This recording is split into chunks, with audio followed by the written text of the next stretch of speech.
All right, guys, welcome to the very first episode of the Gateway Defense podcast. I am your host, Brennan Brennecke. With me is co-host Justin Anderson, and we are really, honestly, super excited about being able to bring you guys a podcast. It's something that Justin and I have been talking about doing for, honestly, a really long time, and we finally gotten around to actually doing it. So, really excited about this. Should be dropping probably every other week or so. Kind of on the off schedule with our YouTube videos. But hopefully this is some good conversations, allow you guys to kind of jump into some conversations with us, kind of hear our takes on things. We're going to have some guests on, talk about some different topics as well. But hopefully this is really helpful for you guys. So just kind of right off the bat, what you guys can expect from this podcast. We're going to talk about a bunch of training. That's kind of what we do. We're going to talk about gear because we are gear nerds as well.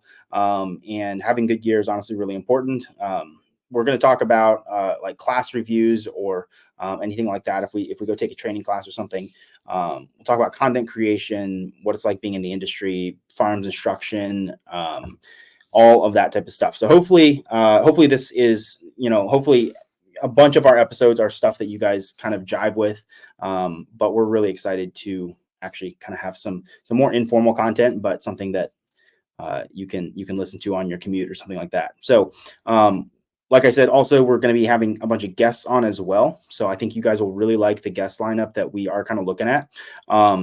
Today we're not going to have any guests on. We're just kind of do a little bit of a background about us, a little bit of background on Gateway Defense, and maybe get into a little bit of a kind of a title topic. But one thing to expect is that all of the guests who we have on, it's not really going to be like an interview style where we're just learning everything about them. It's really going to be getting them to contribute something to the conversation at hand. So bringing somebody in, if we're talking about USPSA or something like that, we'll probably bring in a high-level USPSA competitor to talk about that topic. So just to give you an idea of who we're going to have on, and we're always happy to take requests or ideas. So make sure to leave those in the comments. We love to hear from you guys. Let's kick off, Justin, I think tonight with maybe just introducing ourselves, letting people know who we are for those of them, for those people who don't know us. I don't think we've ever really dived into our backgrounds too much, at least on the internet. So let's do that. I'll let you kick it off first. Just who you are, kind of how you got into shooting, and then we'll kind of build it into how Gateway Defense got started, how you and I started hanging out and shooting and creating content. Yeah, for sure, dude. I'm Justin. My name is Justin Anderson. I am one of the founders of Gateway Defense. I also help Brennan teach classes across the country, and I do all the media for Gateway Defense as well. If you guys are new here, go ahead and check us out on YouTube. We have a YouTube channel, and we put out a lot of content around performance shooting, training, guns, gear, all the good stuffs. So I currently am a USPSA masterclass shooter. Been shooting seriously for about 5 years. Been shooting guns kind of since I was like 12 years old. So, 12 years ago, give or take. So I kind of grew up in kind of a gun neutral household. My family, my parents weren't really anti-gun, but they weren't like really pro-gun either. I grew up shooting, 22s and 20 gauges with my grandpa, in Northwest Wisconsin every now and then, pellet guns and stuff like that. But for the most part, like they didn't really, my parents didn't really prioritize it. But kind of being the kind of classic American boy, I was just always super interested in guns. Me and my brothers just playing guns, playing war. It was so much fun. It was something I was super interested in at a really young age. And so we would play with whatever, props around the house that we could find, picture frame holders, Legos, hockey sticks, you name it. We used them as guns. And so one time my brother and I, we actually took like layers of cardboard and traced out an AR, like a good old fashioned M4A1, and we cut it out like six sheets of cardboard, and we taped it together with black tape. And then we did a pistol, and we'd play with it like around the yard. And Did you my know parents, what that rifle was at the time? no, I just knew it was like a military rifle. Like Yeah, that's what we nice. wanted. Yeah, and like my older brother is like super detail oriented, and so he he traced it out like super good. And yeah, it was great up until the stock folded in, like where the buffer tube meets the lower receiver, just totally like bent. So that wasn't super fun. But I kind of grew up in kind of the more rural. I grew up in a subdivision in more rural, Wisconsin, but it was still a subdivision. So playing with with guns, black guns in my backyard of a subdivision still can kind of put my parents on edge a little bit. And so it was right around the time, let's see, it was probably like 2011. I was 12 years old, and I kind of was getting interested into airsoft. My older brothers had played some airsoft, but it wasn't really serious. But I started kind of getting interested in that. And lo and behold, my older brother bought me, good old fashioned Beretta M9 spring action airsoft pistol. That's cool. It was clear. And I remember those. Yeah, I was like super excited about it because all this time I've been playing with prop guns, right? And so this was like an actual like formed gun. So I was super excited. As soon as I got home, I spray painted that thing black, including the orange muzzle, which my family was not happy about. Yeah, so that was super cool, super fun. And it kind of got me really interested in the airsoft. And so, wanted to get an airsoft rifle. My first airsoft rifle was an AK-47. So, don't at me, please. Full metal, full, wood stock and everything. It was actually pretty cool. And then, I'd gotten a job on a farm when I was, like 12 years old. And so I started making some money. And then it was right around like 2013. So I was like 14 years old. When my best friend, who's now my brother-in-law, he lived on a farm, grew up on a farm. He bought his first rifle, real firearm. And he showed it to me and he was like, dude, check this out. And it was a Savage Axis in 223. It was a bolt action 223. Black synthetic stock, bipod, sling, the whole 9 yards. And we shot that thing at his house. And I was like, oh my gosh, I need one of these. Like, I need this exact rifle. And I was hooked. Like I hadn't really shot real, a lot of real guns before then, like 22s and stuff. But that was like, we shot it like a piece of steel, like 200 yards away. I was absolutely hooked. So I bought that exact rifle in 2013. Yep. We were actually camping in northern Wisconsin, and for some reason we went to this local Walmart, and that was back when Walmart like sold, guns and stuff. And sure enough, lo and behold, they had it. And I was like, oh my gosh, that's the rifle I want. Like exactly. So I was like, Dad, I've got the money. So he bought it for me right then and there at a Walmart. Yeah. So a little underwhelming, but kind of funny. Yeah. So I threw a Nikon Pro Staff scope on it, 3x9 scope. Funny enough, the scope was just as expensive as the rifle. So even back then, I knew, That's a good step. I mean, it is. Yep. Yeah, you should be spending probably at least as much on a long range scope as the gun. So yeah. Now the gun was only $250. So that's fair. Yeah. So it doesn't take much to be more expensive than the rifle at that point. Yeah, right. Yeah, threw a Harris bipod on it, Butler Creek sling. And the thing was awesome. I still have it to this day. I will not sell it.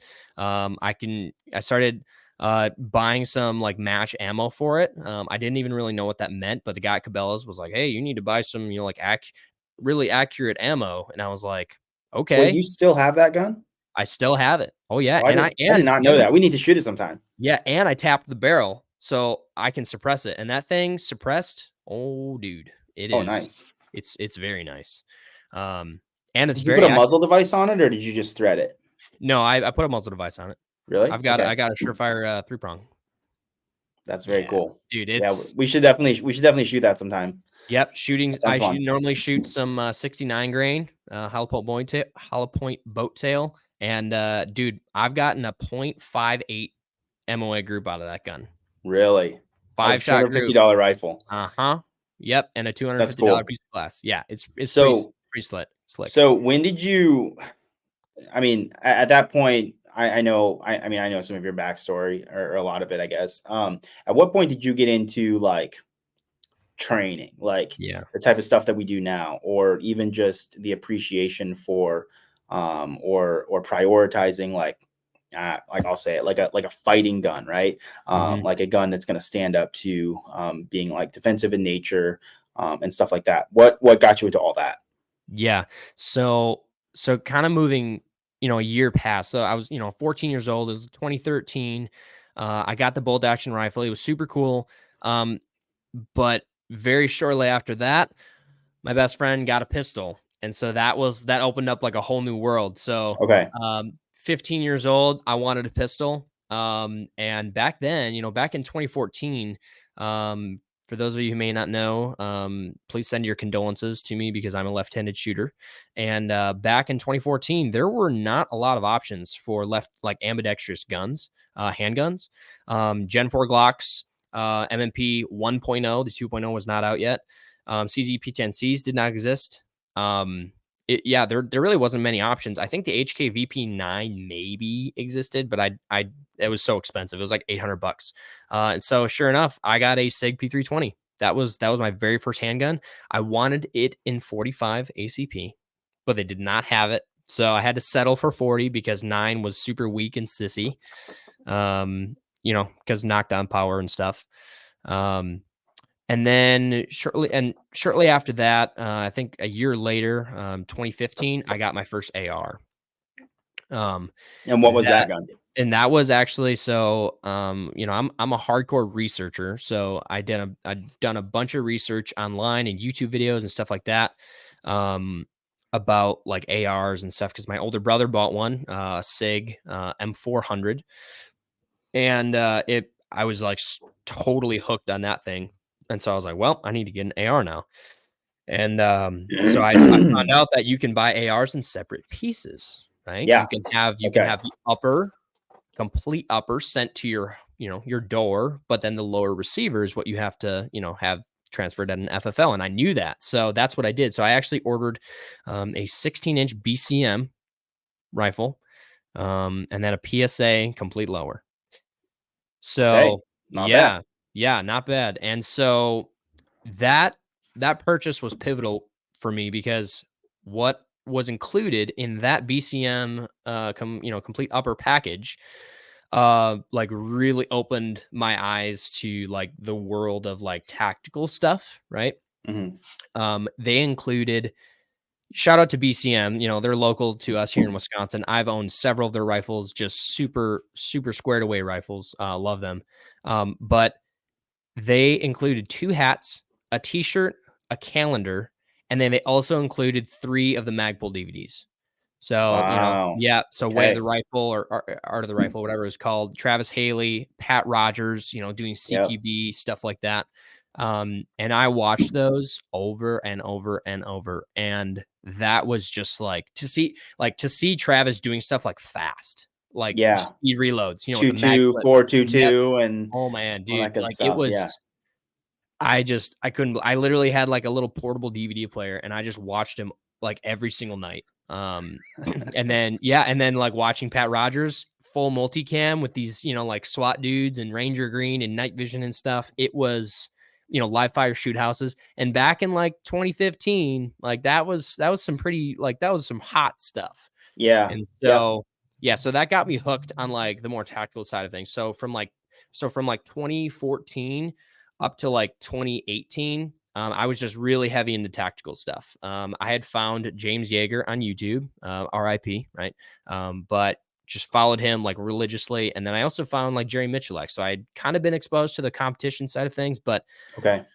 back then it was kind of like, I don't like it's competition. Like, I don't know. I never Yeah. really played sports competitively growing up. I'm a competitive person, but I did more like snowboarding, working, that kind of stuff. So I was not like super, into like sports. Did you And find Top Shot back then as well, or no? mm-mm, nope. Okay, interesting. Nope. Yep. Yeah, because I didn't watch a ton of TV growing up. And so yeah, I was working a lot, and that's kind of how I was able to afford all these guns. At a relatively young age, I was working a lot. I was actually making some pretty good money, and so that's kind of one of the ways I schemed my way into convincing my parents to like let me buy a handgun and an AR at 15 years old. Right. Um, but yeah, so from like 2015 to like 2018, I was just really having the tactical stuff, but I didn't buy a shot timer. I didn't really care. It's not that I didn't care about performance, but like it wasn't that important to me to like get really, really good and focus on the skill. I wanted to buy the gear, plate carriers, night vision. Like I got really into that because like Hmm. growing up, playing war, that kind of stuff, I was really into that. Hmm. And so it was in 2018 when things changed completely for me, and that was when I got married. So I got married to the love of my life, and kind of looked myself in the mirror, and it was like, I'm responsible for this for like another human being, Yeah. and like my hands don't feel, um, it doesn't feel enough to protect her in every way I can, right? Um, Hmm. so like I need to like carry a gun like everywhere. So that was like the first time that I'd really like processed concealed carry. And so I was 19 years old at the time, got married really young, and I was like, well, I need to do this because it's my responsibility as a husband to protect her and to protect myself. And so I started carrying. It's illegal in the state of Wisconsin to carry under 21, but I didn't care because that was more important to me. So very first gun, Taurus G2C. Mm, yeah, Nice. it's pain for sure. In a We the People holsters that I got on Amazon. Nice. Nice. Yep. I had one of Um, those. yeah, you Not think the I would have? Taurus, but the We the People. Yeah. No, that's only half as bad. Yeah. You think I Well, would I have mean, bypassed? they do a good job with their SEO. I mean, if you Yes. Google holsters, like they Yeah. come up. They're So like I the mean, first one. props to them. Props to them. Yeah, yeah. But you think I would have bypassed the stereotype a little bit by buying a BCM as my first AR, but Yeah. I I still big F on that one. Um, but yeah, so that was kind of the pivotal point for me was getting married and really feeling the weight and the responsibility of protecting her. So that was when, and that was similar to the time where like I found T-Rex arms, right? And I started getting exposed to more of the world of like Instagram. Yeah. Um, Funny enough, I actually started a YouTube channel back then because I thought that I knew some stuff. Dunning Kruger effect, in full effect, believe Yep. me. Um, and so yeah, those videos still exist. I might have to make them public one of these days, because they're quite cringy and I entertaining. believe you. Yeah, gun reviews, total gun tuber, like just yeah. But yeah, that was right around the time I bought a shot timer. Um, and I started like doing like draws and stuff like that. And that was kind of the beginning. Um, so for 2 years, I kind of just like did my own thing. I was lucky enough to have some land that my father-in-law owned that he kind of just gave me, let me use for my own range. So that was super cool. Something that I think is pretty unique and pretty rare for a lot of people to just like have a bunch of land to like just make a sweet, awesome range. And that was something I Right. had. So I spent 2 years um, kind of just honing in like myself, my own skills without taking any classes or anything like that. Um, and then it was in 2020. That was when things like really started to shift in my shooting. Um, I shot my first match in January of 2020. Which Um, is only exactly 4 years ago today. yeah, yep, Yeah. yeah. So 4 years ago, so relatively recent as far as Right. like competition shooting. And then that year, I also took my first class. So my first class was with Bear Solutions, Drew Estel. Still big fan of that guy. I think he does a lot of good stuff. He has a great YouTube channel, puts out a lot of great content. But yeah, took his class, pistol 1 and 2, down in Tennessee, and cool enough, funny enough, my wife actually took that class with me. So the Okay. very Yeah. first Nice. class I ever took, my wife took it with me. So that was kind of cool because shortly after I started carrying, I looked at her and I was like, yeah, you need to start carrying too. And she wanted to. She grew up on a farm, so she kind of shotguns and was pretty comfortable around them. So we'll have That's to maybe fortunate. have. That's fortunate that's not the story for everybody. I know. I was actually just talking to her the other day. We might have to get her on for a podcast to talk about like her journey, like in shooting, taking classes, because she's taken several classes with me. So it's she kind of has a cool perspective on things. But yeah, so took that class, and as like has it, I was like one of the best shooters in the class. I was the only guy running appendix. I had, I was running a tier 1 concealed Axis, slim, black neon green, like, with a CZ P10C, like super Okay. hipster. Yep. And yeah, I actually met a couple of guys in there that I'm still friends with to this day. But yeah, it turned out to be I didn't win, so I can't say I was the best shooter in the class because I did not win like top shot either day. But I was I made it to the second highest round, or the Okay. highest round, and lost to the winner on both days.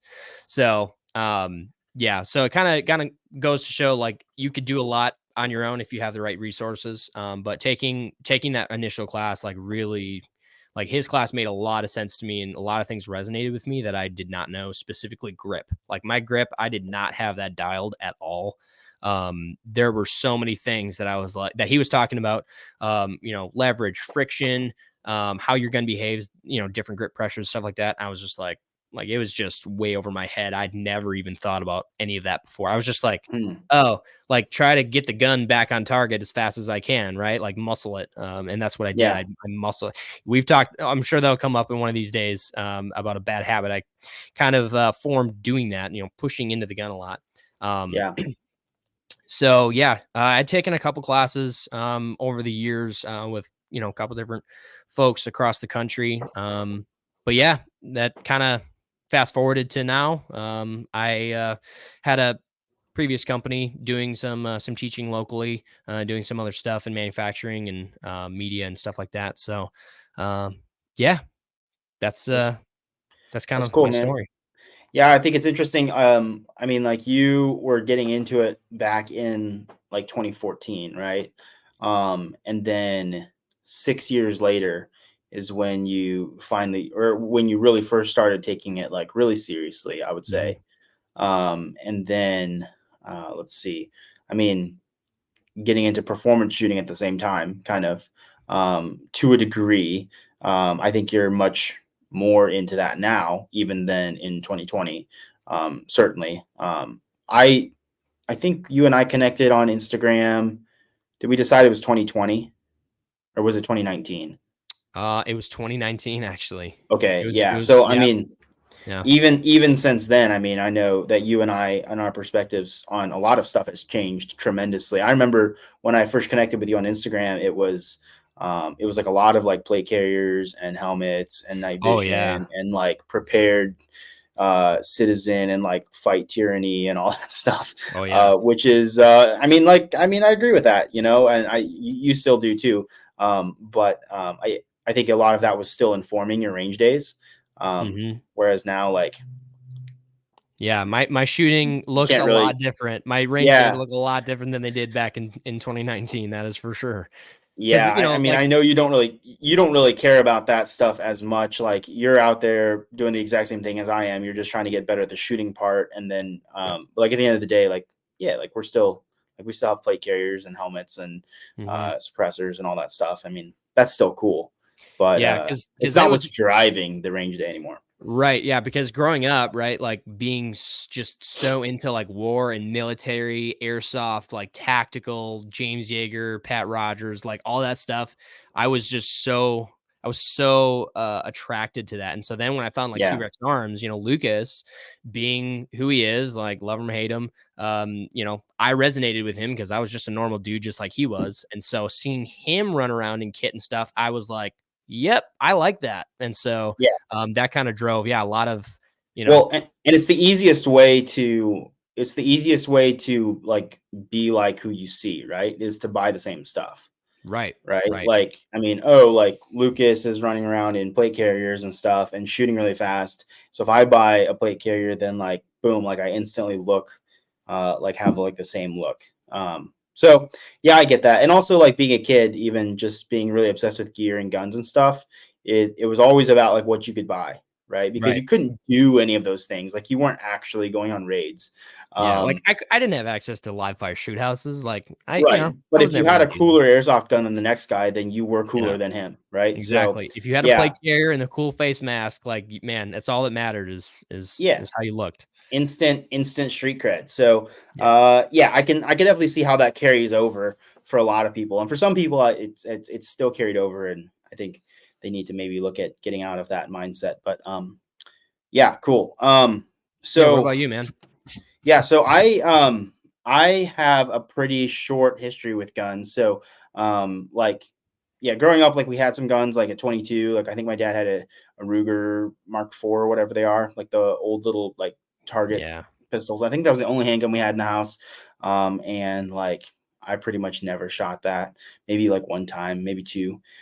We had a couple of bolt action single shot Winchester like bolt action rifles that I would like shoot groundhogs with or squirrels, and that was pretty much it. Like that was pretty much my only exposure to guns. We had a couple shotguns that my dad had from back when he used to like hunt pheasants in Iowa, but he got out of that a really long time ago, and so those guns just pretty much sat there and didn't get used at all.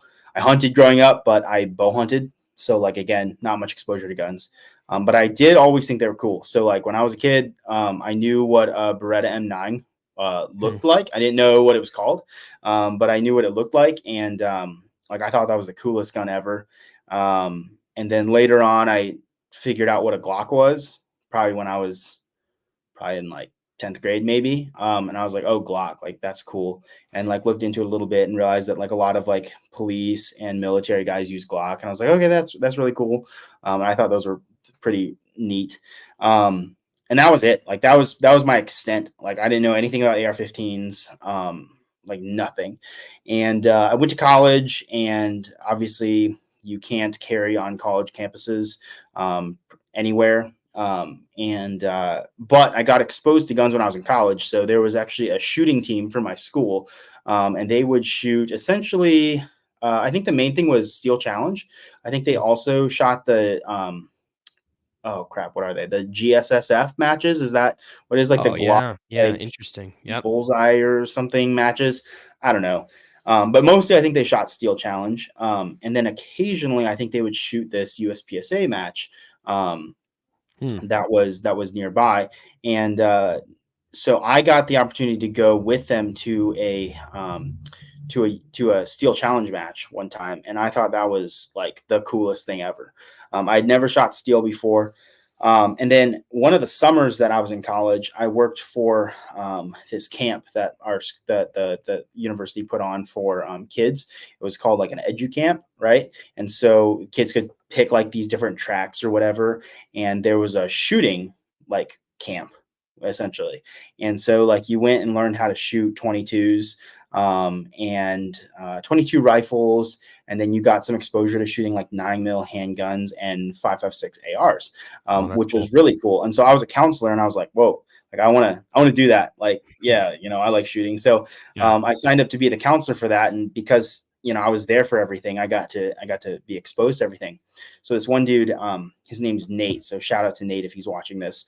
But he was like the first person ever to show me how to actually hold a pistol, to where like the slide wouldn't like cut my hand. And I Hmm. was like, oh dang, like he just showed me like a very basic like thumbs forward grip. Like, nope, like don't wrap that here. Just like lay these thumbs right next to each other, get really high, squeeze really tight with your support hand and all this stuff.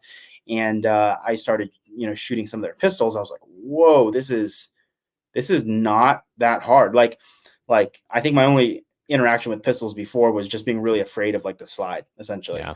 Yep. So once I learned it was not very hard, I was like, oh, this is really cool. This seems like something I could get into. And then here's these guys who are also my age on like the shooting team. And I was like, that's pretty cool. So after that, I went to a steel challenge match with them. Got to like watch how that goes down. I was like, that's really cool. I got to shoot a couple stages with, borrowing somebody else's gun. It was actually an M&P, which is cool. Yeah, I was like, this is pretty cool. So that was actually my first exposure to competition of any sort. So what year was that when you were That first had to introduced be back in college? 2017 or 2018. I think it was 2018. Okay.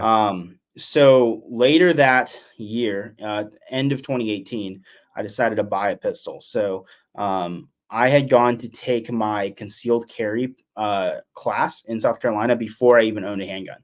I was like, I think it's wise to just like take the class, and then maybe like the instructors or whatever can help me make a decision on purchasing a handgun. Which they didn't really. But when I was shooting the qual, I was shooting just like the rental gun from the range, and it was a Glock 19. And I was shooting it, and a Glock was like what I wanted to buy. So, which is really interesting for people. Anybody who knows me knows that I'm a very, very diehard M&P fan. So I was like, yeah, I'm gonna buy like a Glock 19. And I had asked to borrow one, and I was using it, and it kept malfunctioning, like no joke. It was malfunctioning so bad, and then it finally had a catastrophic malfunction, and like the gun was like completely didn't work. And I actually don't remember what it was because I didn't know malfunctions back then. But they were like, "Yeah, this gun is inoperable, and you can't use it. Let me go get you a different gun." Wow. And the instructor, one of the instructors, had an M&P 2.0 compact. This was like right after it had been released. He was like, "These guns are actually really cool. Do you want to try mine?" And I was like, "Sure, I'll try it." So I picked it up, and I was like, "Oh yeah, this is great." I immediately like shooting it better, and I knew nothing about guns. So that was actually my first exposure to M&Ps. Shot the rest of the qual with it. Later that summer, bought M&P 2.0 compact, which like we've done a video on. Anybody who knows me from Instagram or whatever knows that gun. And yeah, that was my first gun that I ever. Well, I bought a 22 when I was a kid, but that was like the first real gun that I'd ever bought, and that was late 2018. So Okay. 2019, I kind of just derped around a little bit. Like I didn't. I shot. I started training. I took some classes, and I started dry firing, but I didn't do anything with performance stuff. Like it was all defensive stuff. So I shouldn't say derped around. Like I was pretty serious about it, but I wasn't like really serious about getting good. I just wanted to be like squared away. Yeah. Right. So 2019 was, I took a couple training classes from people that listeners of this show will probably recognize, people like Mark Smith and Nick Young, an old company that doesn't really do classes anymore, Aaron Brumley. Let's see. Yeah, back in those days, it was pretty much those guys. So got into training a little bit in 2019, and then 2020 was when I actually started shooting matches. So when I started shooting matches, you and I shot our first match within like 2 weeks of each other. yeah, literally January 2020. Yep, which is crazy. So I shot a match. I got invited out to that, and I had shot like an IDPA outlaw match. It wasn't even a real IDPA match, and I thought that was like super fun. It was really hard for me to believe that I could like run around with a gun and shoot stuff. And one of the biggest things for me was realizing that the targets were like not very far away, right? And so even if you're not that good of a shooter, like you can still hit the targets, right? Because there's a lot of targets that are 10 yards and closer, or you can get that close to them. So I was like, this is really cool, and I'm like good enough to shoot this. And so I was shooting a couple of those matches, and then I shot USPSA, and I was like, okay, this is way more fun, because there weren't all the weird like engagement rules. Shocker. Yeah. And so I got into USPSA in 2020, literally just competing out of a Safariland bucket holster and a big padded HSGI belt. And then like literally that year, by the end of the year, I had like a Blue Alpha battle belt, Ragnarok, and good mag carriers. And like I was actually finally running like pretty decent gear. So yeah, that was kind of my journey into the performance world. Once I started shooting matches, it was pretty much game over. It was like I totally understand why this is really good for your shooting. I absolutely got into shooting matches because I wanted it to make me better as a concealed carrier and a defensive shooter. And it 100% was. And I was suddenly like having all this homework that I could do. Like I wasn't running out of things to work on in the range, and I had things to work towards. I had things to dry fire towards, and like it just opened a ton of doors for me, and it has been informing my practice ever since. Yep. Is like my ability to perform in a match. So that was that's kind of my background, I guess.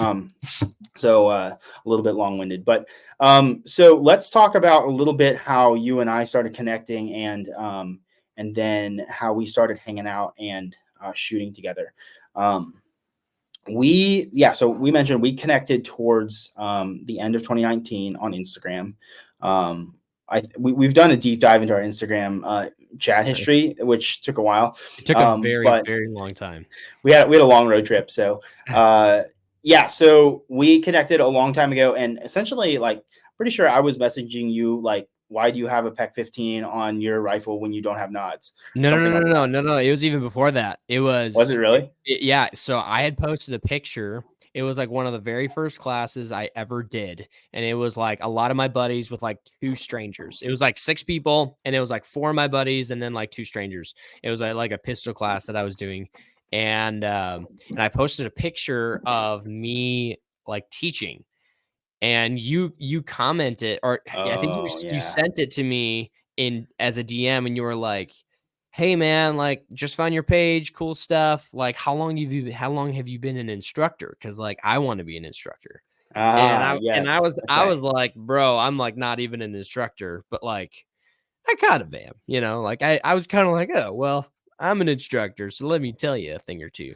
No, I didn't really say that, but yeah, that's what it was. That was our very first interaction. You were like, oh, Okay. dude, you That's look like an hilarious. instructor. How did you do it? You know, it was pretty funny.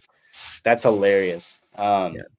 So yeah, that we just kind of kept up a friendship over Instagram, like I do with many people to this day, just DMing and whatever. We've had Um, lots of arguments over Instagram texting, like yeah, back in the many, day, many, like a mostly lot. about like politics. I feel like, or Yeah. gear. Yeah. Almost none about shooting because we didn't Yeah. care about that as much, Yeah. which is funny. Yeah, like Um, you were literally, I mean, you were totally shaming me for having a PEC 15 before I I had night vision, was. which was very cringy, but It was yeah, a little. I mean, it was a little cringy, but you were like, "Bro, that's so dumb." And I'm like, "Whatever, dude. You don't even have a rifle yet." So, true. I didn't have a rifle. I I didn't have don't think you even had an plates. I AR yet. didn't have anything. I don't even think I had a belt, honestly. So Man. yeah, I was full on like concealment or bust. Yeah. So uh, getting kind of leading up to 2020, you had been planning a what you're calling a winter shoot, right? 2021. Yep. Um, Yep. or 2021. Yeah. Okay, so Yep. 2021, and let's see. So you had invited like a handful of guys, right? It was like maybe 6 or 7 guys to Mhm. come out to your place and do some shooting. And so you actually got me to come up, and I flew up and met you, and that was when we actually first met in person, and like the first time we'd ever like shot together or anything like that. Yep. And I was living in South Carolina at the time, um, but we hit it off like in person right away. I'm still amazed that you flew all the way from South Carolina to Wisconsin for that. It's pretty crazy. It's pretty It's crazy. crazy. When you I texted and you were like, "I might be coming," I was like, "No, no, you're not." And then you were like, "No, I have plane tickets." I'm like, "What?" Because Yeah. 2 of the guys were from Minnesota, and then a couple of the other guys were from Wisconsin. Uh-huh. It was really So local, yeah. yeah, it was pretty local. Um, yeah, that was a fun trip though. We packed a Yeah. lot of people into your little apartment, but Yeah. yeah, so we did that. That was the first time I met you and hung out. We connected, like we got along like right away. Yeah. And then so then fast forward to 2020 no, actually the end of 2021. I was teaching for a company called I had been shooting matches. I met Billy Barton, which probably a lot of you guys know, at a match, and he invited me to come out to a class and asked me if there would, if I'd ever consider teaching. And teaching was something that I definitely had thought about getting into. I was interested in getting into. And so I ended up taking a class with them and then kind of shadowing a few classes. And that was when I met Chris Urrutia, good friend of mine, and he got hired at Vortex Edge very shortly after I got hired by Spectrain. So he actually left, sold his company to Billy, and Billy now runs that company, Spectrain.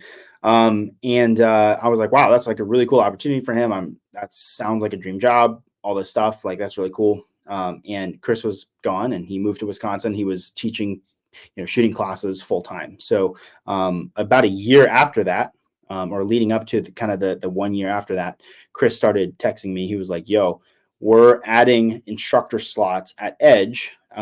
Would you ever consider, applying for that? And I was like, bro, no, like, there's no way. Like, I knew kind of his resume and some of what he'd done. And I was like, there's no way that they would go for that. And kind of long story short, I ended up applying and got in, and got hired there at Vortex. So for the last 2 years, I've been the lead pistol instructor at Vortex Edge, which is the training division of Vortex Optics, for those of you who don't know. And then just this past year, back in September, I left Vortex, and now I'm doing Gateway Defense full time. So I guess that skips a little bit, but kind of this past year, well, I guess it's 2024 now, so happy new year, everybody. But 2023, it was late spring, summer, you and I started hanging out and started doing actual videos, right? It was actually, we started doing them in like January. It was okay. like January we started and we were just doing it for like our own pages, and like you had a YouTube channel and I was starting a YouTube channel, and so we were like, yeah, let's just film videos for each other. Yeah, so for my previous company, I actually needed a media guy.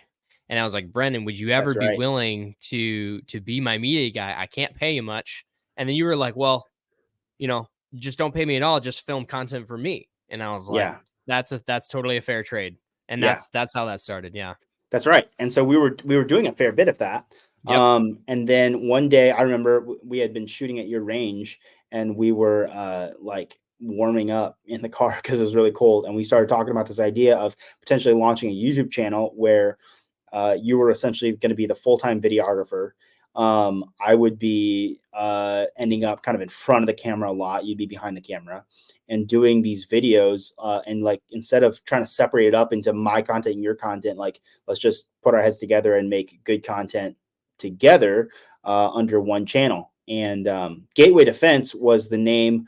Was the name of the company that I had picked out like years ago as like a training company name that I had never gotten started.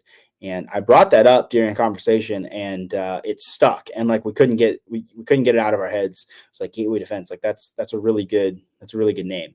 Yeah, and so there was a push, at least from my end, to get on YouTube, because like the world of Instagram, there's a lot of really great content. There's also a lot of really bad content, but like a lot of the training world, the training industry, a lot of the gun industry is on Instagram. And I think you've experienced this a lot as well, as it can become an echo chamber really quickly. You can reach people with differing views, but like from our experiences, both of us, I mean, you have, like 10,000 followers. So you have a good bit of exposure, but like for the most part, unless you have like 50 to 100,000 like followers, you're not getting all of these people that are not of the same mindset as you, right? Like a lot of the people we talk to, or interact with on Instagram for, on a normal daily basis, think very similarly, but the world of YouTube is such a different crowd. It is wildly different. It's a completely different world. And I'm attracted to that because I want to like get, I mean, whatever bad content you see on Instagram, times that by 10, and that's not what's on YouTube. Like the amount of bad content on YouTube is so much worse than Instagram. Like or just even the level of skill from it's so bad. The shooters. Right. Yep. And so I was telling you, Brennan, I was like, because I have a YouTube channel, personal YouTube channel. Never really got off the ground. It's got like 1,500 subscribers or something. But I was telling you, I'm like, dude, you should get into YouTube, and like I would help you film your videos, because we need to do some longer. That was another thing, is long form content on Instagram doesn't work. Like It's it's not great. just it's not great, right?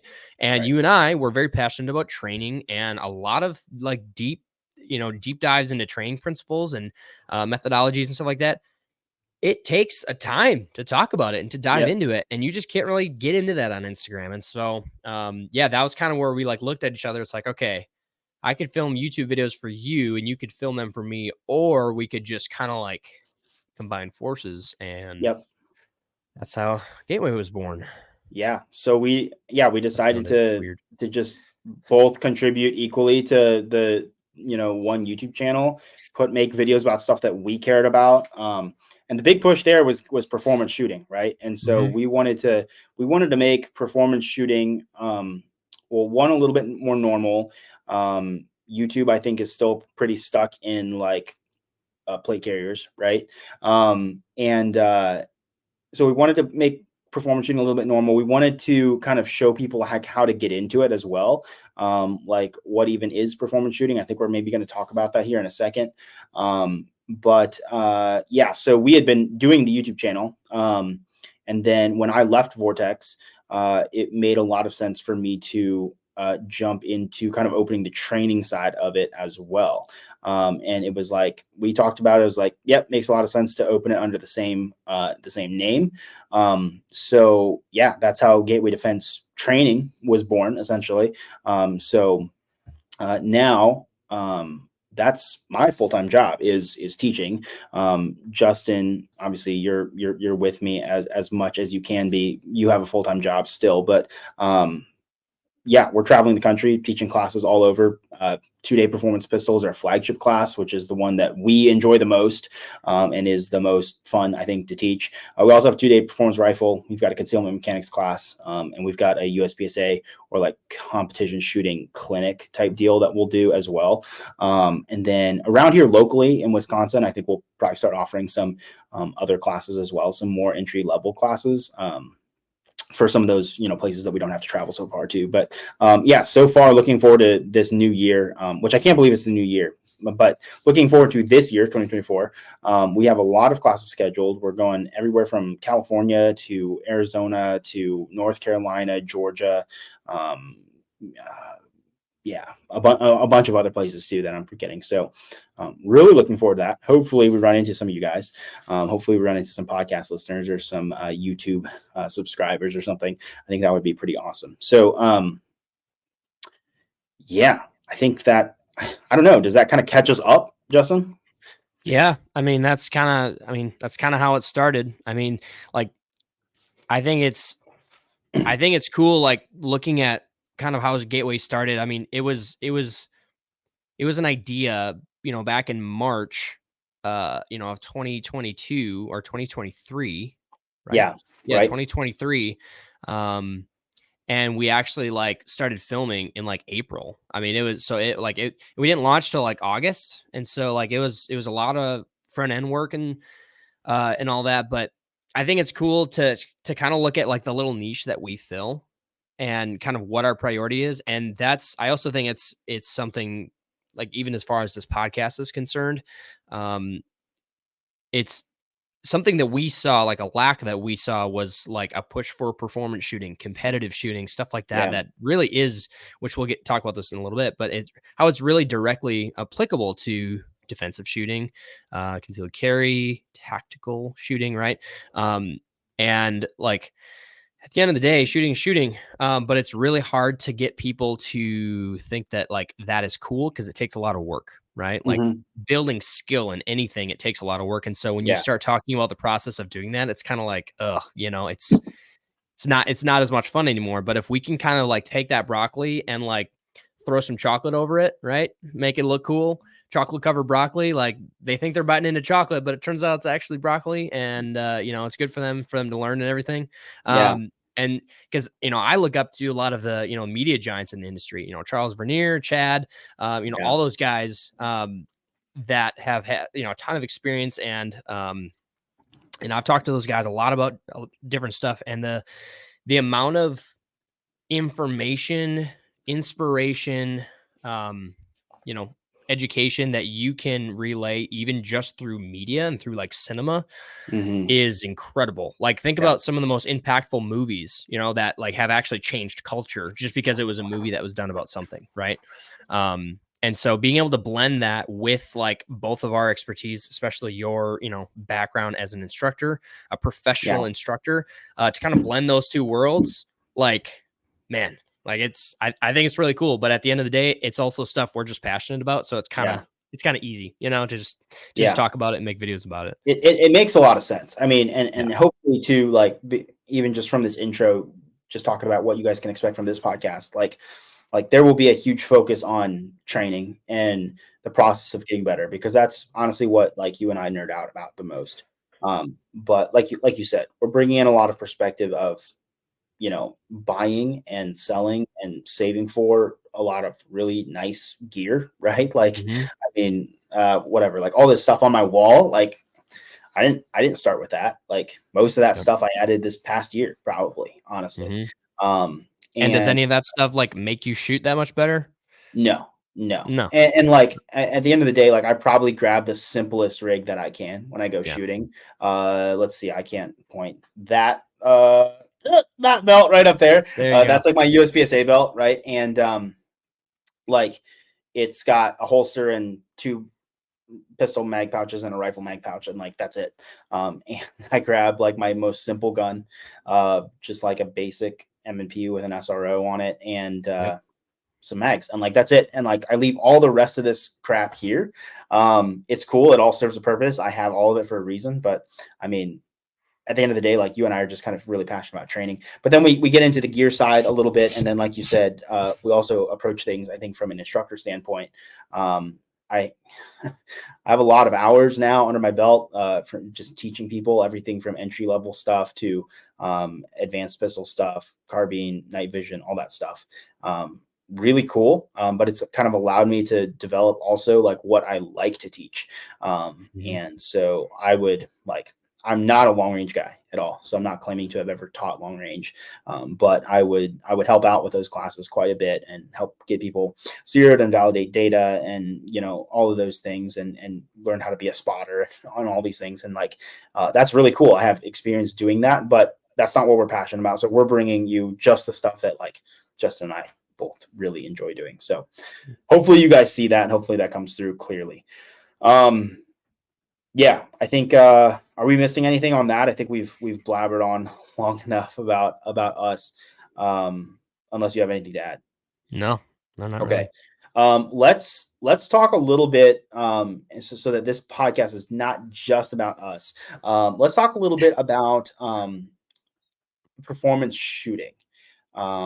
We talked. I mentioned before, you know, trying to almost help redefine performance shooting. I think there's maybe that's maybe kind of a buzzword.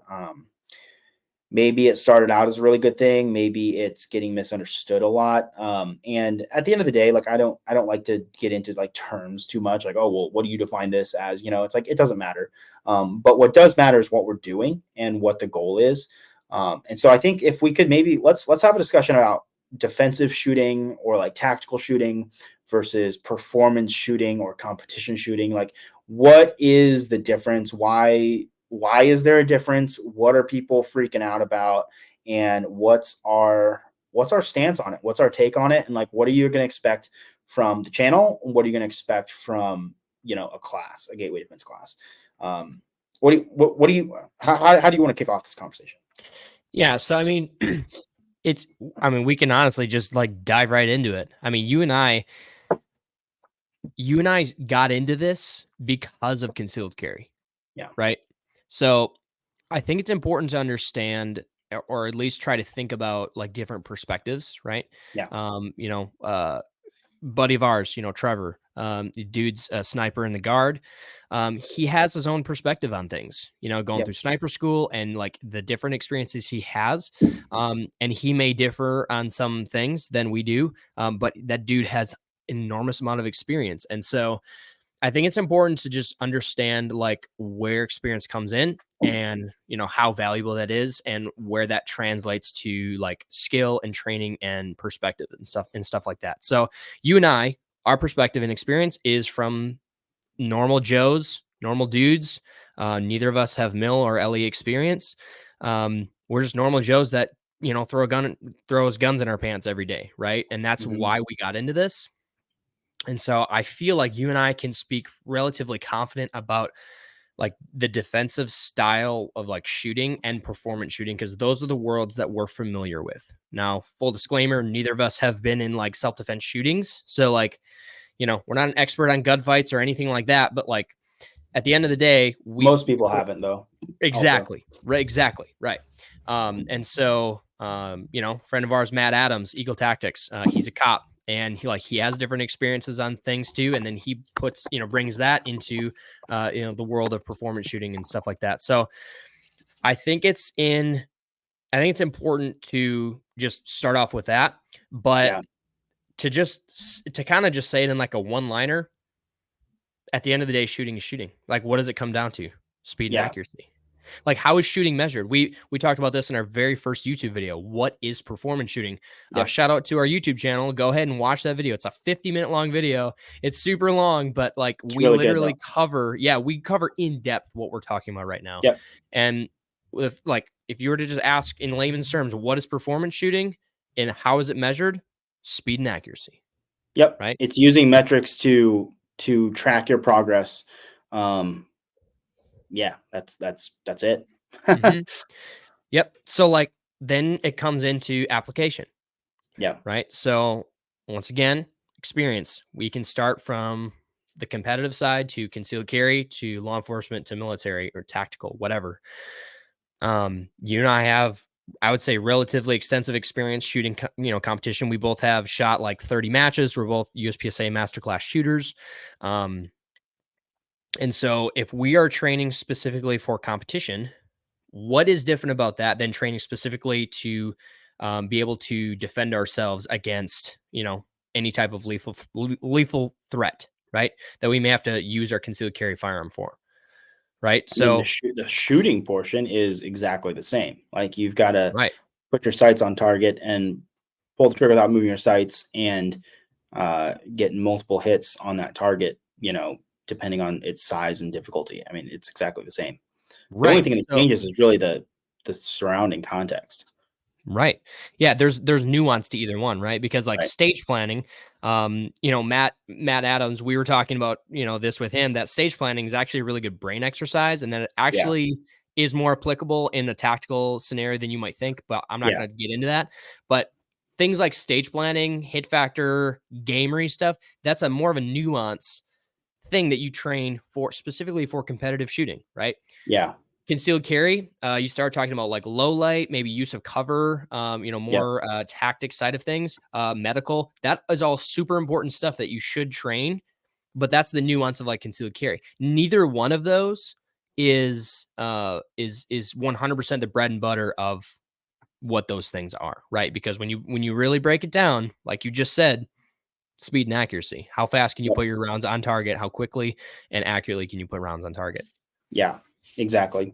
And with figuring out how to measure those too, like that's one of the other things I think that we try to push a lot is you've got to measure speed and accuracy on a sliding scale. So you can't just, you know, a lot of people will, you know, put performance shooting into like these fixed part-time type drills. It's like, okay, well, do a bill drill in 2 seconds. And it's like, okay, so like, what are you defining as failure? Well, if you're over 2 seconds, it's a fail. And if you have anything outside of the alpha, it's a fail. It's like, okay, well, I'm just going to shoot it a lot of times until I fail, right? But then it doesn't allow for any sort of sliding scale. So if I'm shooting it, let's say I'm shooting it clean every time, and it's super clean, and let's say it's a really nice, you know, tight little group, but you know, I'm shooting it in exactly 2.5 seconds over and over, and that's just my limit of capability. And then another guy is shooting it with one or two Charlies every single time, but he shoots it in like a 1.6, right? It's like, well, who's doing it better? well, obviously this guy has speed, this guy has accuracy. So what is the correct blend of both of those? And what we are big into is hit factor, obviously, where you're doing points divided by time, and everything has to be measured kind of by that metric. And are there other times to score things, other ways? Yes, absolutely. But for the large part, we're just trying to be able to build both of those skills up and up and up. And if you're measuring both of them, then you can isolate different things where it's like, okay, well, if Justin is shooting this much faster than me, but I'm shooting it much cleaner, then I probably need to work on speed and he probably needs to work on some marksmanship. Right. And it gives you like a roadmap to working on that type of stuff. So, yeah, I mean, at the core, that's exactly what we're trying to do, I think, all the time.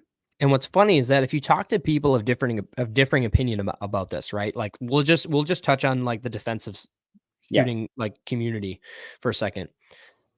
If you were to have this conversation with them and have an intellectual conversation that is not, raging with emotions and opinions, they would probably agree. Like, yeah, at the bare bones of it, yeah, it's how fast can you get your gun out on target, and then they'll mingle in a bunch of tactics and stuff. But I think the key here, and I'm really really excited to do like a podcast episode on like how to practice, because we will like really dive into this deep.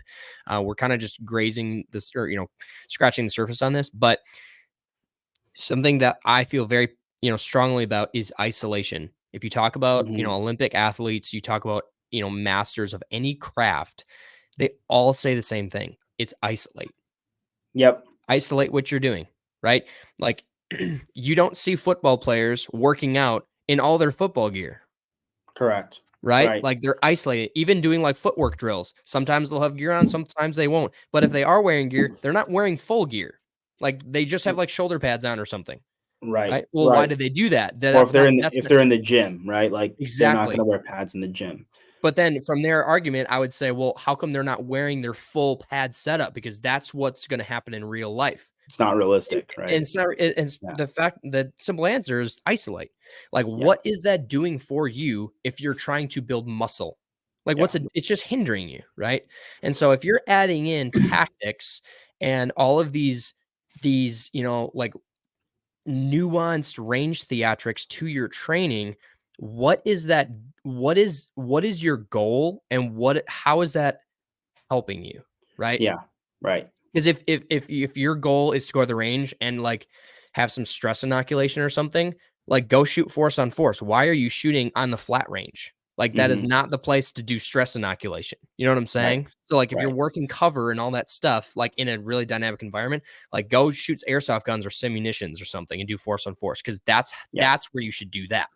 Right. Yeah. And so the problem that we see is on the flat range, when you start mixing in all this stuff, you start seeing the oil in the water, right? And they're not mixing, they're not blending, and you can see where it really hinders people. And I would even go as far to say, kind of the more LARPing, side of things. Like I love LARPing, I love throwing on kit, makes me look cool, makes me feel cool. But at the end of the day, like it does not help my shooting at all. It only hinders it. It only hinders it. And I think that you should go and run in your kit to shake it out and see what works? Absolutely. But like don't start there. Don't start there. Exactly. Just isolate that out. And then when you go to the range and you shoot, isolate that out. Right. And that's why competitive shooting is, in our opinion, a very, very good solution to building the raw isolated skill of speed and accuracy. And then being able to apply that to whatever context and application that you need to. Yep. Exactly. That's really well said, man. I think we're going to get a lot. Obviously we're going to kind of get into this topic a lot in almost every podcast, probably to some extent. But I think this has honestly been a really good talk, of just kind of scratching the surface. Hopefully that makes sense to you guys. If like Justin said, if you haven't checked it out, we'll go watch our What is Performance Shooting video. Shameless plug for all the YouTube videos that we have on our channel here. In my opinion, they're all really good. Let us know what you think. Man, I think honestly think that's maybe that's maybe about all I've got for this Yeah. first episode. We can't nerd out too much. We got to save some meat for other episodes. So Yeah, absolutely. So one thing I will say, guys, is if you have ideas for the podcast or topics that you want us to discuss, please hit us up on on YouTube and in the comments of this video, or over on Instagram, at Gateway Defense, or my personal Instagram or Justin's personal Instagram. We'll have it all linked here in the show notes. If there's anything that you want us to talk about, feel free to DM us, and we're always kind of collecting those ideas. We've got a bunch of ideas of our own, but you never know, that might be a good topic for us to discuss, as long as, as well as people to bring on to the podcast as well to have that discussion with us. So this will probably be one of probably fairly few episodes where it's just Justin and I. We're really going to try to bring some people on who are very knowledgeable on a certain topic. And so hopefully that is also value added to you guys. Yeah. Justin, you have anything to add? nope, send it.